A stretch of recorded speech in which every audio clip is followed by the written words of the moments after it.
But what they don't picture is one of the most capital intensive businesses on the planet. And if you think about it, like you've got millions of dollars tied up in land, equipment that in some cases can cost as much as a family home, commodity prices that can change literally overnight, and banks that somehow always seem to know exactly when your payment is due. I did brush it off for about a good 9 months, I'd say. We just kind of put it on the back burner. He had suggested it and it didn't click in my brain. It didn't make sense in my brain. Nothing was in place, so they're just going to keep farming. They don't want to really make a plan. We don't think we can afford to retire. If we had a loan that was due with borrowed money, we would have not been able to do it. But because we had the infinite banking in place, it was possible to divert stuff and change our plans and just keep going. I think it's really important for opportunities that arise in the farming industry because you literally never know when they are coming up. You would all laugh me right out of the county. He says, you've got to be growing your own cow chow. Well, shouldn't you be growing your own capital? He said, that's just not being discussed out there. Sometimes the most valuable thing that you can pass along isn't money. It's an idea. Well, today is one of those episodes that I think is going to surprise a lot of people. When people think about farming, they picture, open fields, sunsets, and, maybe a few cows gazing in the distance. But what they don't picture is one of the most capital intensive businesses on the planet. And if you think about it, like you've got millions of dollars tied up in land, equipment that in some cases can cost as much as a family home. You've got weather, which we were talking a little bit about before hitting the record button on the show, weather that doesn't care about what your business plan is, and commodity prices that can change literally overnight, and banks that somehow always seem to know exactly when your payment is due. And so if there was ever an industry that understood the importance of controlling capital, it's agriculture. And our guests today are folks who know that world firsthand. And Dan Allen, who's a teammate of ours, he's also the co-author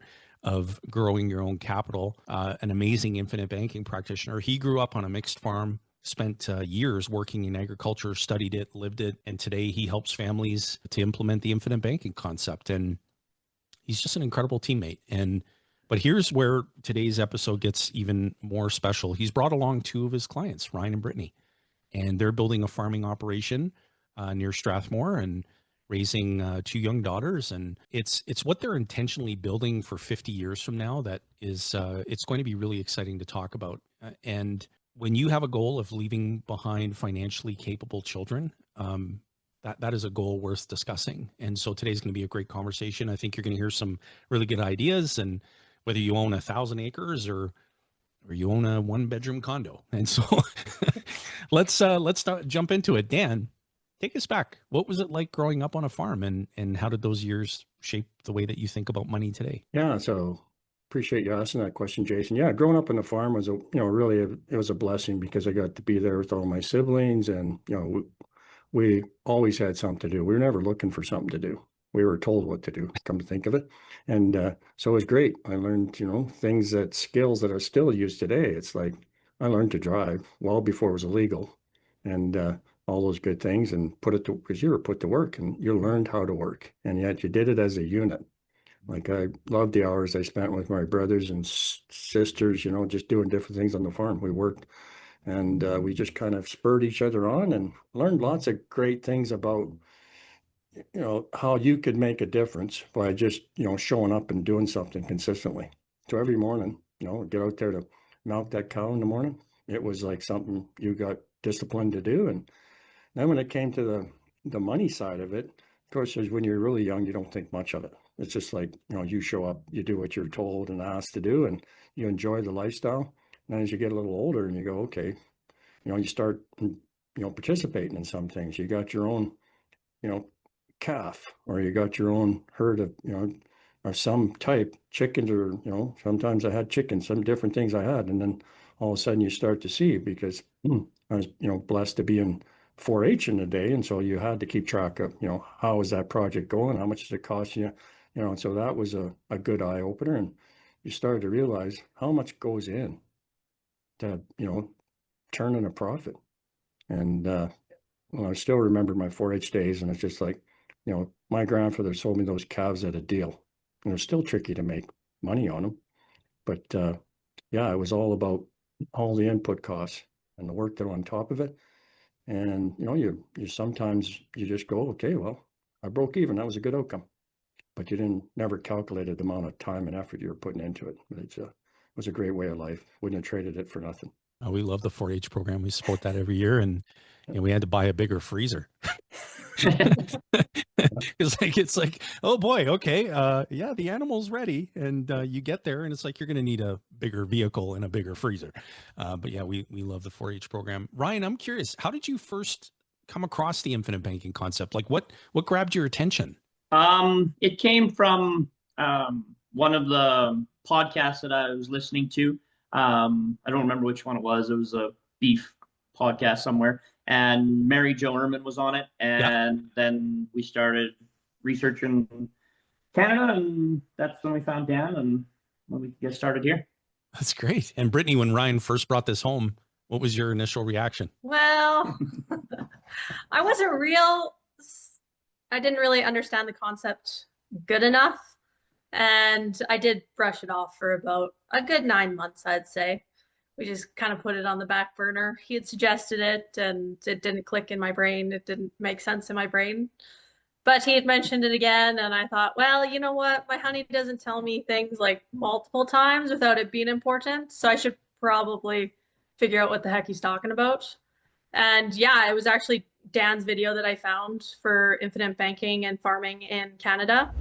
Hey, if you're listening to the episode with Ryan and Brittany, you heard Brittany mention the powerful case study from Dan Allen. It was so good.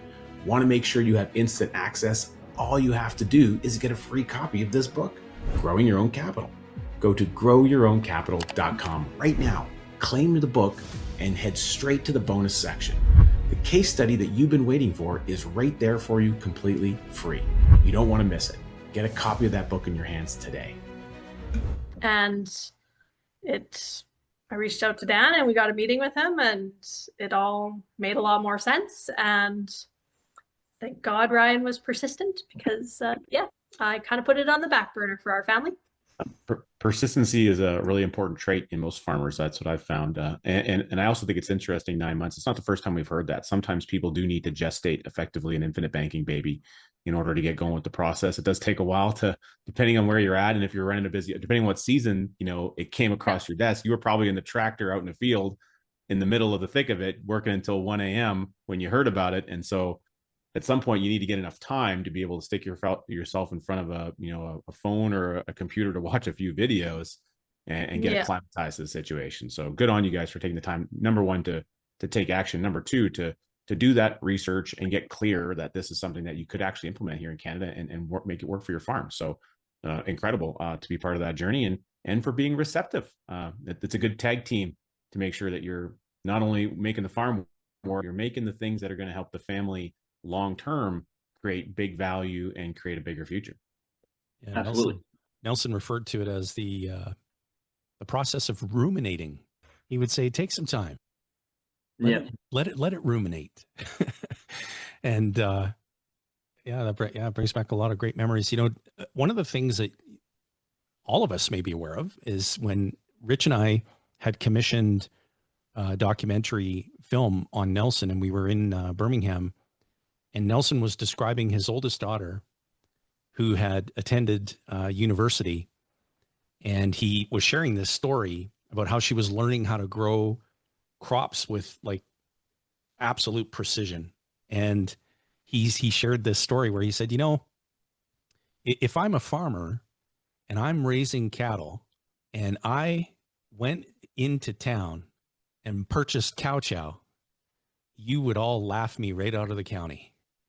He says, you've got to be growing your own cow chow.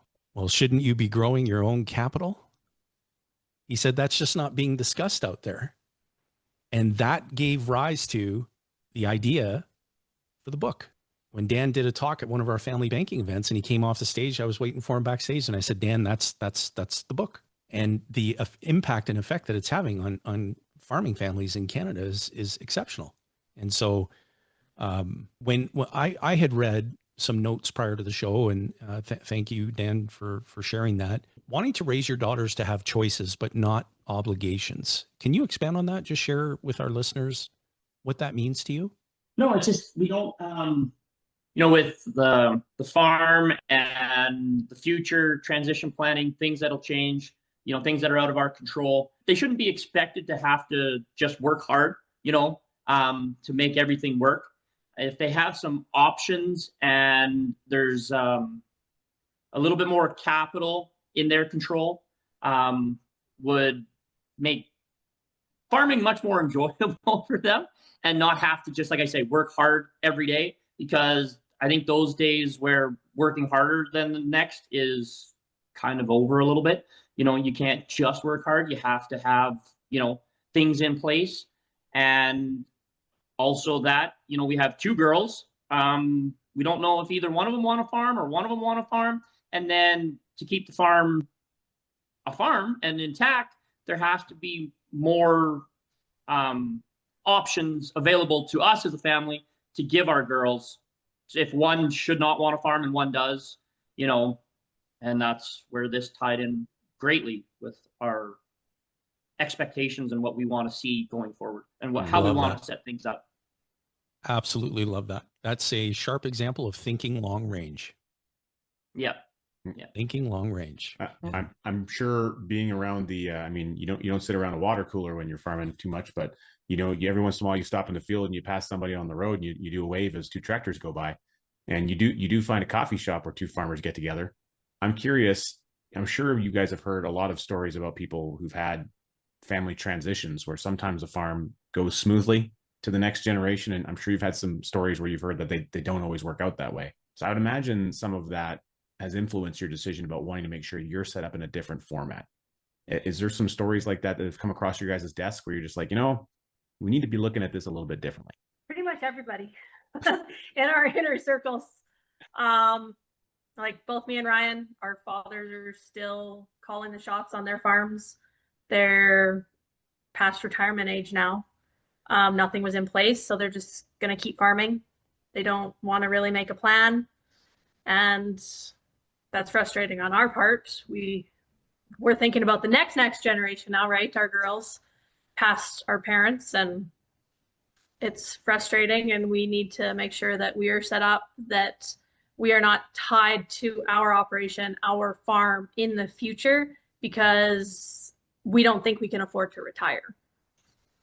And we don't want to expect our girls to pay us to retire either. That's another flip side in the ag industry, right? Is, oh, well, my kids have to pay me to retire, or there's so many different scenarios. We don't want to put our girls in that situation. And if we start now, we won't be in that position. We will be well set up for them and for our future. Look, farm families have so much value to pass on, but have you ever wondered how to transition the family farm to the next generation? Or maybe you're the one thinking about taking it over? Look, getting that transition right so that everyone wins takes a clear plan. That's why we created the Farm Family Legacy Planner. And you can get it free when you claim your copy of this book, Growing Your Own Capital. Just go to growyourowncapital.com, download the book, and you will unlock all of the amazing bonuses, which includes the Farm Family Legacy Planner. Get started building that legacy today. What are some of the biggest financial challenges that young farmers face that maybe other people never see? Well, the sheer dollar value to get into it. If you're looking at just buying a quarter of land to start farming, that I would say in Alberta is anywhere from $500,000 to $1 million plus for a quarter in Alberta.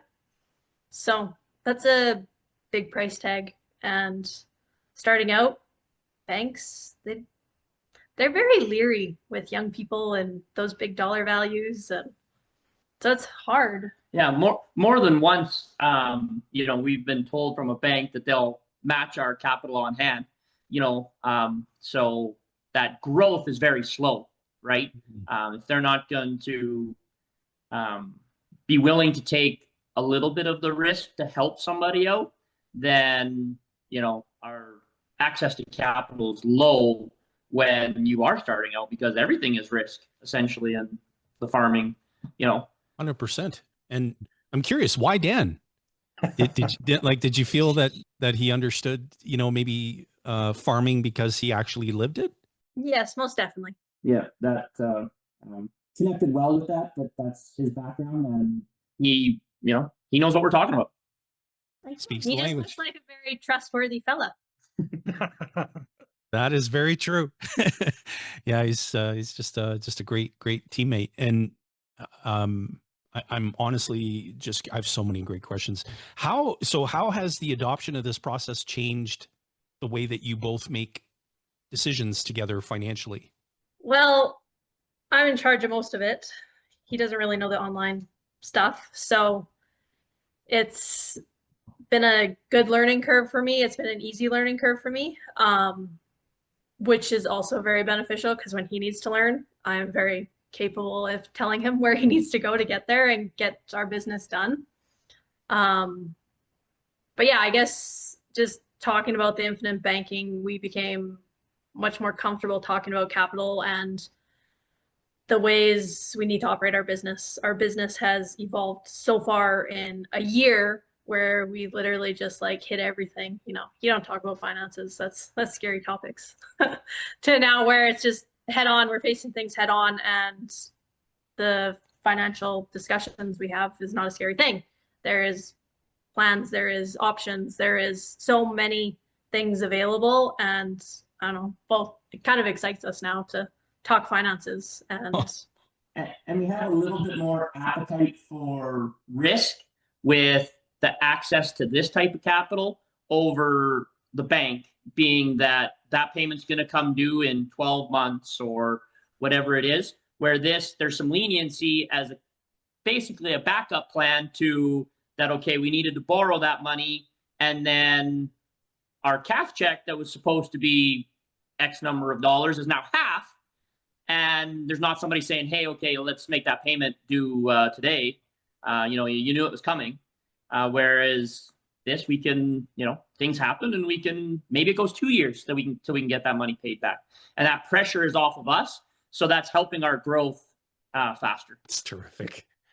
And I inject gives you a lot more confidence in decisions, I would imagine, Ryan, when you can make that. And you're like, you know what? We don't know. Commodity prices just went, you're listening to the radio in the tractor and you hear the news. You're just like, oh, that may not be good for selling meat this season. But you've got that extra piece of confidence. I can imagine that can make a big difference just going through the rest of your days. Because sometimes there's a big lag time from when you're in the middle of this part of your farming journey to when a check shows up. And in between there, you can go through a couple of news cycles and just being like, oh my God, the roller coaster is just going up and down here. Yeah. No, and that's exactly what I'm saying, is that long time between when you borrow the capital to when you sell what's paying the borrowed money, there's a lot that can change in that interim, and it can be a big deal. And it also provides opportunities that arise, right? If we don't have that bill that is due and we can divert the cash flow to a different opportunity, that is huge for us. Like for our situation, there was a group of yous that came available on Facebook and we wanted to jump on it. But if we had a loan that was due with the borrowed money, we would have not been able to do it. But because we had the infinite banking in place, it was possible to divert stuff and change our plans and just keep going. So it was really, I think it's really important for opportunities that arise in the farming industry, because you literally never know when they are coming up. And it's been fun to work with Brittany and Ryan, because I've got calls just about simple things like that, just asking questions around it, and they're genuine. That's what I love about working with ranchers, and just being able to see that they're looking at opportunities, and would this make sense or would that make sense? So it's been a lot of fun working with this couple, because they just ask good questions, and that's what I appreciate about the people that I get to work with that are really invested in making a difference for themselves and their families. That's a common theme with farming families that we're blessed to serve. And the questions are, they're often affirming. Hey, here's what we're thinking of doing, whether it's an opportunity to purchase additional land or to purchase additional equipment or to purchase additional livestock and to take advantage of a high caliber opportunity. And it's just affirming it. It's like, okay, so we can access this policy loan for this amount, right? Yeah. Okay. And we can take advantage of this opportunity, right? Yeah. How can this be so simple? How is it that it's this simple? And then when we see, things change in the marketplace, and we're just obviously proactively in connection with our farming families that we take care of, and say, hey, how are things coming along? It's like, well, things are a little bit different than what we had forecasted and planned this year, but you know what? We're going to be okay. We're going to be just fine, because we're not pressured to meet that repayment schedule that someone else was accustomed to putting together for you. You're in a position of total and absolute control now. And what a peaceful, stress-free way of life that becomes, especially the larger that your system grows, as it does every single day. And it's always refreshing to hear that, because starting a farm is not an inexpensive proposition. Maintaining one, let alone growing one, and having to deal with all of those potential obstacles that are going to come up, right? That are weather triggered, economically triggered, circumstances that are outside of your control. But yet you've got all your capital growing uninterrupted, day in and day out. Isn't that good? It's great. Absolutely. I'm curious, Brittany, you found this flock on Facebook, I think Barclays, which is phenomenal. And so how many additional sheep did you guys add? And because I grew up with, sheep, and we had to, always have to feed lambs when you have, unfortunately, one ewe dies during lambing season, all that kind of stuff. So I've got a lot of fond memories of that. And I'm just curious, how did the opportunity cross your desk? Were you looking for it, or just one day you're just like, oh my God, this could really help us if we had this? Like, you add this on, and then are you guys selling lambs at market? Is that the objective that you've got? How is that going to translate into a great business for you? Well, yeah, we weren't looking. Well, Ryan has been doing the sheep feedlot thing and feeding lambs for his whole career here. So I'm not the sheep person. I was just scrolling on Facebook one day, and we both ended up seeing this flock for sale out of Saskatchewan, and we both toyed with the idea. It was a purebred flock, and we knew the genetic potential in the Dorsets was there. And it was just too good of an opportunity to pass up. We thought, oh my God, these things are way overpriced, but that opportunity for those genetics was never going to come around again. Mm-hmm. So the sellers, I think they moved out east, and we wanted to jump on it, and we sure as heck did. And so glad we did. And it did take our farm business to the next level, or a different stream, because that was our first into the purebred genetic end of things.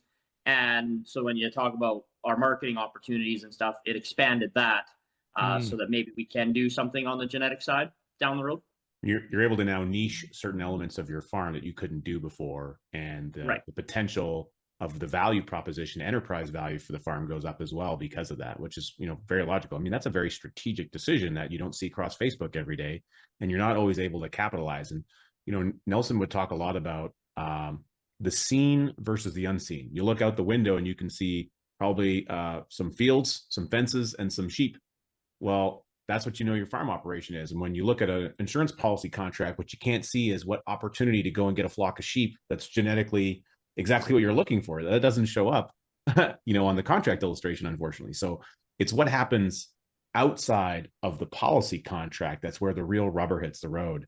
What happens inside can actually be kind of boring. Still cool, still interesting, but it's what you're able to do with it that really matters. Dan, I'm curious, when you got underway in working with Ryan and Brittany, what have they already done well that, as it relates to the implementation of this process? Like, what have they done well that other farming families could benefit learning from? Yeah, so I still remember, first time we met, it was about, because when you talk to people for the first time, you're just trying to find out, okay, so where are they on this journey? And so you're asking questions related to what they're doing. And when I remember when we started to meet, it was like, okay, they'd already done lots of good research. So they understood that there was something that, they could be doing differently. And they could sense that if they could build access to capital, it was going to help them in the short term and so much more in the long term. So when I just remember distinctly, it was just like really an enjoyable first few meetings, just digging into what they hope to achieve, what objectives do they have in mind. And things that we've already talked about came up. Like, they were thinking about the transition, not only of their farm, their ranch, but also the ones that they're, related to and both sides of their families. And so it was a real part of the journey they'd already been through. They were thinking through those kind of elements. And so they were already at that place. And it was just like, okay, so how can this concept idea of becoming your own banker help with a lot of those things?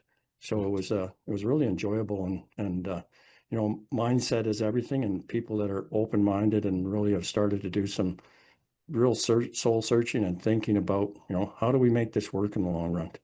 And that's where I found they were at. And it was just so enjoyable to work with somebody that's got that mindset already going.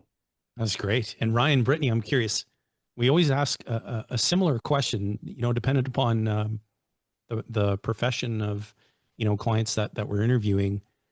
If people out there who are listening and watching this episode, other farming families, and they're thinking to themselves, well, we'll get going after harvest, or we'll revisit that in 9 months.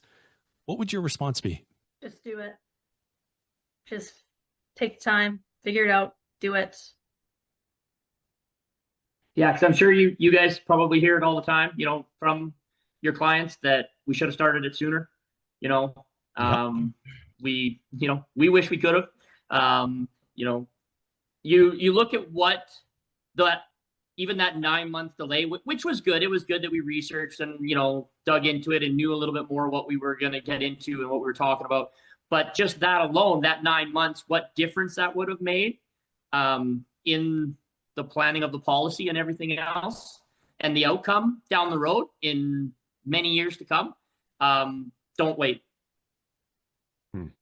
That's great advice. Plan it accordingly.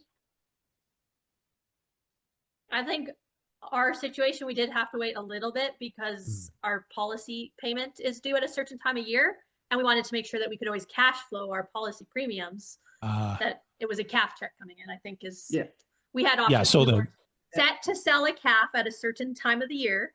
We had the maximum time to allow us to market our livestock accordingly and not be strapped, because originally we did want to jump in at that 9-month mark, which I think was like September or October, and that was just a little bit too early for us. It didn't give us much options for marketing calves. That makes sense. So we're like, okay, we got to step back for a couple more months. We've got to hold our horses here and wait. But that would be one thing. Think through when the cash flow is coming in to make sure that policy premium is always paid, and it's not a stressful, oh man, I got to pay my policy, right? I got to pay my premium. When you're starting this, because it is a jump, right? It's a big leap from your normal farming cash flow to adding something like this in. It does take a little bit of doing to get it started. That's great advice. Great advice. You never know when you're going to learn a new skill, and it has to start with the first step. So that's really important. I know for a lot of our clients who have, cyclical incomes, like they're not, like farmers, it's inconsistent. You have certain times of the year where certain markets generally happen, and there's these huge lags. And there's a lot of businesses who operate maybe not the same extended timeframes, but similar up and down models. And what's beautiful about having such flexibility with some of these policies is that there's a required amount and there's an optional amount, and you get to choose when in the year you want to put that optional amount in, and that can create a lot of opportunity. And I know I was on a conversation just the other day with someone who we backdated a policy, and so the date backdating was a good idea, it made sense, but the date isn't necessarily convenient, with their annual cash flow, but they can borrow from the policy, get it loaded, and then they can focus the extra cash flow on paying the loan back throughout the year. So like there's ways of using it almost like an internal bridge financing model. And there's so many different ways to make things a reality once you get to practice with it and you see how it all works. And that's where things get to be a lot of fun. I know for Dan, myself, and Jason, we have a lot of fun with it, but it's just amazing to see how many different ways people are using this. And I'm always intrigued by the way that farmers are. I mean, you're adding a flock to your farming operation is a great story that I hadn't heard before. So I love it. I think it's amazing. Now, Dan, when it comes to some of the conversations you guys have had, I mean, obviously you've done some incredible planning. One thing I'm really curious about is thinking about that second generation element. Now, Brittany, you'd kind of mentioned how not just farming conversations, but money conversations, cash flow conversations, what do we have available, have become a little bit easier since you've gotten started with the process. You've been doing coaching with Dan. Where do you guys think that the impact of that is going to start showing up as your daughters begin to age and get more involved in the operation and helping out around the farm and seeing those discussions take place? How do you feel that that's going to transition over time? Well, I hope they're a lot better set up for their future than we were set up. We were both naive to finances. It wasn't something that was talked about really when we were younger. Finances were always kind of that hidden topic. And I don't know, we're always talking straight to our girls. Our oldest, we think she's a very intelligent little girl, but we're a little jaded. But yeah, we want her to be hearing the verbiage and knowing the systems, and like she knows that we take a cow from the farm, it goes to the auction mart or it goes to somebody else's home, and then we get money. And then she can then spend mommy and daddy's money to buy fun stuff for herself, right?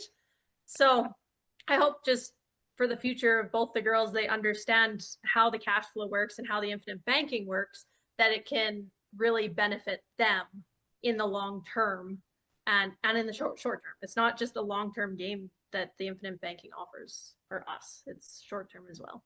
All day long. And I'm curious, Brittany, on that. So one thing that I personally, I like to ask, especially regardless of how early a family is in their implementation, what is maybe just one financial worry that you've both been able to let go of since adopting this process?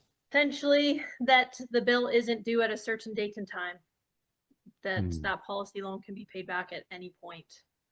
The land loan, that's when, I don't know, I bought a quarter of land before I met my honey here. And every year, it's just a dread. I did not set it up well. I was pretty young when I set that up, and I didn't have the best guidance financially. And I set it up at literally the only time of year where there's no income coming in. It was the dumbest time. I thought it was the smartest time because, there's no bills. Well, yeah, there's no bills because I had no money coming in. Like, so I think that would be the biggest thing, is there's so much flexibility that it gives us all these opportunities, and we're not set to selling one of our commodities because we're strapped to it. We absolutely have to make a bill payment. It gives us a ton of opportunities to market way differently than I did in the past. And for me, it would be the transition piece for our farm going down the road. What we talked about earlier, we've seen it. We've seen bad scenarios. We've seen some good scenarios, but we've seen bad scenarios.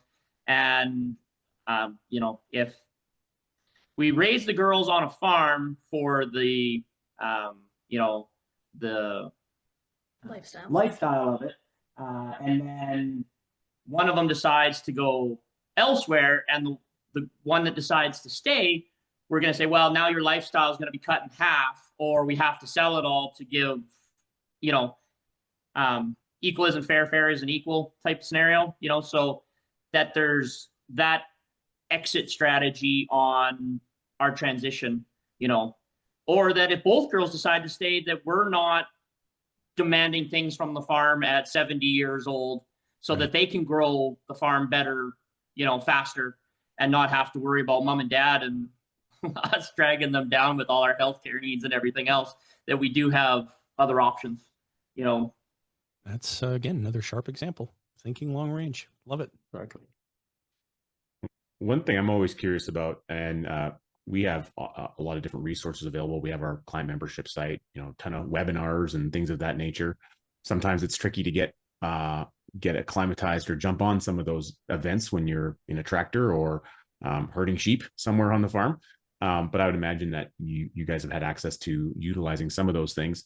I'm always curious, what would you say was interesting or surprises you about just the access to all the different resources that you find are available now that you're in the process? You have access to connect with Dan's assistant, connect with some of the education that we have, the podcast itself.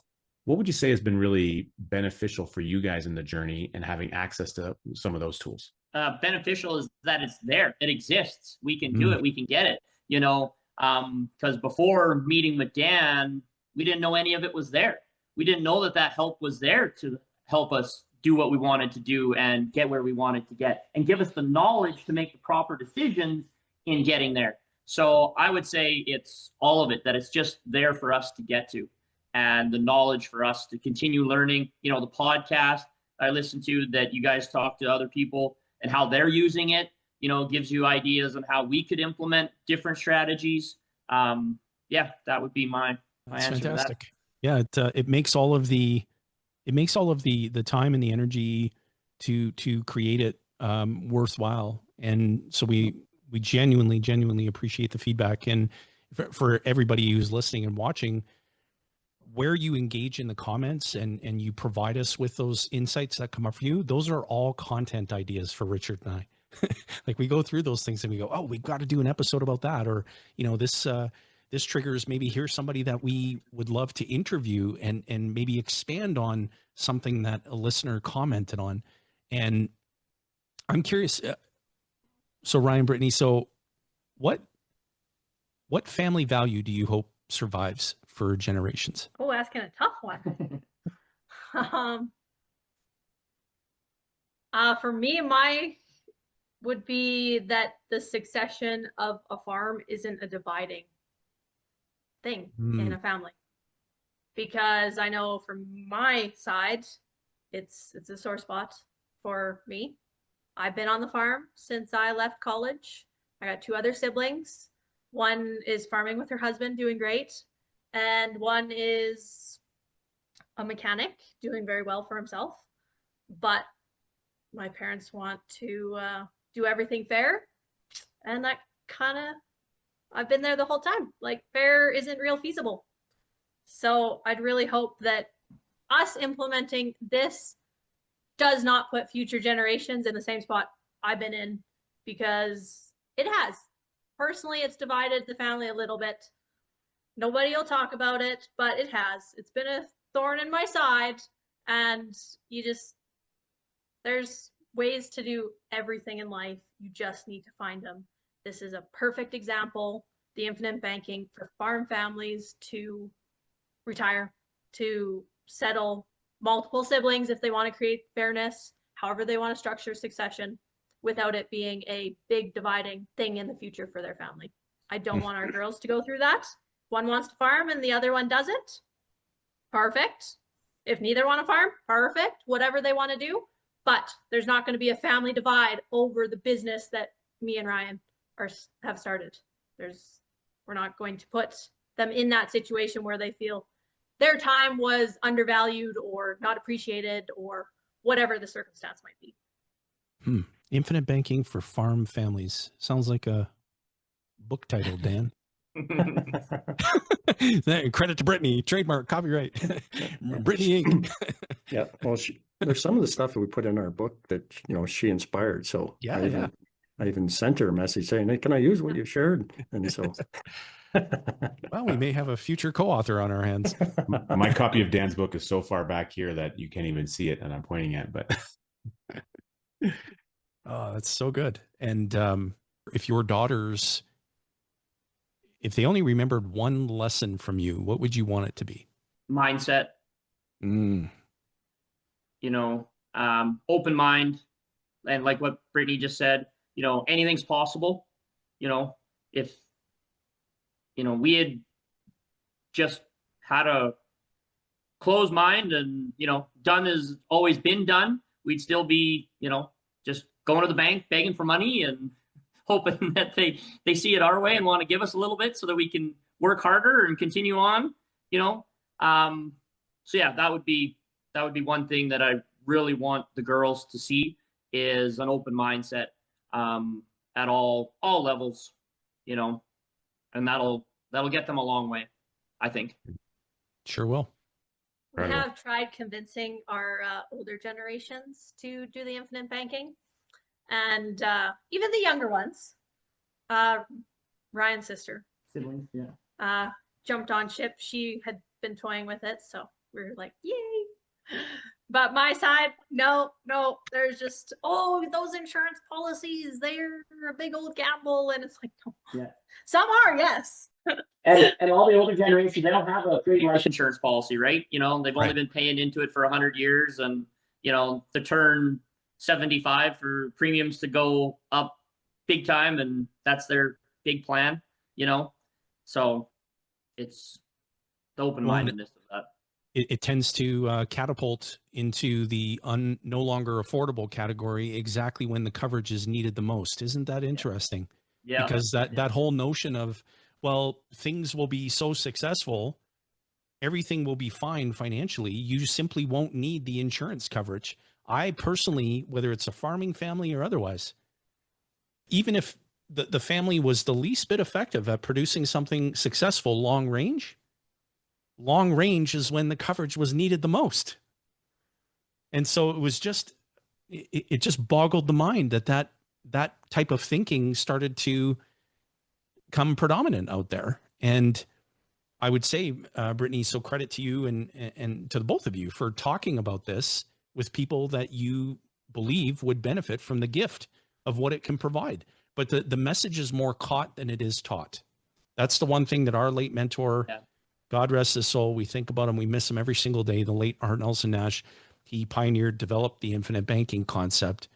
And he would often say, the message is more caught than it is taught. But once you catch it, you'll know exactly what to do. Yeah. Isn't that good? Yeah, it is. I would agree with that 100%. Yeah. Man, I miss him. And if you guys obviously spreading the message with members of your family, also in the farming community, I'm curious if you've been listening to the podcast, probably driving in the tractor. So someone else is driving around and they happen to get a wind of this, or it gets sent to them, and they're listening to the podcast. They're a farm family. They're in their own tractor. Probably need some maintenance, maybe an oil change. Maybe they're looking at a new combine. What exactly would you want them to recognize or see? What resource would you say would be a good resource for them? Should they pick up a copy of Becoming Your Own Banker? Should they get Dan's book here, Growing Your Own Capital? By the way, they can do that. They can go to growyourowncapital.com and get a free version of it if they want. What would you say be a good domino, with the first tipping element for them to get really started down the process, and maybe give them a leg up on getting started where you guys, weren't sure necessarily what you should do and you had to go find Dan? What would be the right thing for them to do that you would recommend? I would recommend, there was a video that Dan had on YouTube that was the first video I'd seen. It was Dan and it was a farming couple. I don't remember the name, but there was all the examples. He had the numbers laid out and where the policy is going to be in 5 years, 10 years, 20 years, what all that looked like, how it was compounding, how you could use it. I needed to see the visual, the numbers, not just the talk. You can talk, oh, it does this, but that's not going to stick in my head. I needed to see those numbers, see how it's actually working financially in somebody else's system. And that is what clicked with me. And that made the jump super easy. I could see the numbers. I could see what Dan was talking about. So I'm I got to see it to believe it. That's great feedback. Thank you. Yeah. And I think that it would be, Dan's book, all the books, and the podcast. Like you said, you got a lot of windshield time, a lot of tractor time by yourself, and our example of the waiting 9 months and putting it aside is, if you read the book, you listen to some of these podcasts, build your own confidence around it, and knowledge to move forward with what works for you, and your family. But use that time, going up and down the field to, build your knowledge and confidence with it yourself before reaching out to somebody. And that was a big deal for us. Oh, great advice. Rich? Well, guys, this has been a ton of fun. We really appreciate you not just committing to your own circumstance and your own family and your future. I mean, we like to say that the future is as big as you want to make it. And I can see that you guys want to make it a big one, which is great. And you're really putting that generational impact in place, which we absolutely love here. And we encourage all of our viewers to think in the way that you are. But in the spirit of that, while of course neither of you showed up with a cape on today, certainly not one made out of sheep's wool, you do have livestock. You're feeding the world with the efforts that you put forward through the combinations of all the hard work that farmers go through. And so many people may not know it, but when they're going to the grocery store and they're loading up their cart, they've got a hero and a farmer to thank for that effort. And so our question for you guys is, who would you most wish to be a hero to? Our girls. would be my answer. Yeah, that's definitely first for sure. As our girls, our family. But yeah, I guess that would be the answer. Well, Dan, thank you for the incredible work that you're doing with farming families. And Ryan, Brittany, thank you for letting us into your story. And to everybody who's listening and watching, whether you're driving to work or sitting on a tractor or just walking the dog or enjoying a nice relaxing cup of coffee, thank you for spending the time with us. And we always share, much like what Brittany was describing earlier, just wanting to talk to people about this concept. And if this episode has triggered some different thinking, share it with somebody that you care about, because sometimes the most valuable thing that you can pass along isn't money. It's an idea that might change the way that a family thinks about money. And so until next time, keep asking great questions, thinking long range, and live intentionally. And so this was a lot of fun, everybody. Thank you. Thank you. Thank No, it was you. great.